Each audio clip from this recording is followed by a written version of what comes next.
Senibulise babukeli indawo zonke umhlaba wonke egameni lenkosi uJesu. Lona ngumpostile uNdlela, ndihamba nonkosikazi wami lapha egameni lenkosi uJesu waseNazaretha. Amen.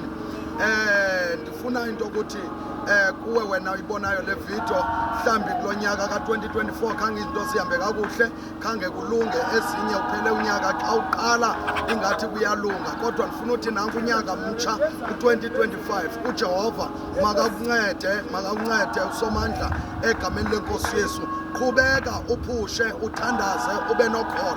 Ukhumbule umuntu ongenathemba uyafana nomuntu ofileyo. Ukungabi nathemba kugqiba amandla. Yiba namandla, ubheke phambili ngegama lenkosi uJesu. Happy New Year. Amen. Happy New Year. Sifuna ubulela kuni ke nakuni bazi followers sikampostile uNdlela okanye Reverend Ndlela nge61k ye followers. Ngiyacela ufollowe kulonyaka mtsha egameni lenkosi Yesu. Sibe sonke kulonyaka uphelile ngegama lenkosi Yesu. Nakulona unyaka masibe sonke sivuselelane, sivuselane themba, sibheke phambili ngoYesu Kristu. Amen. Yeah.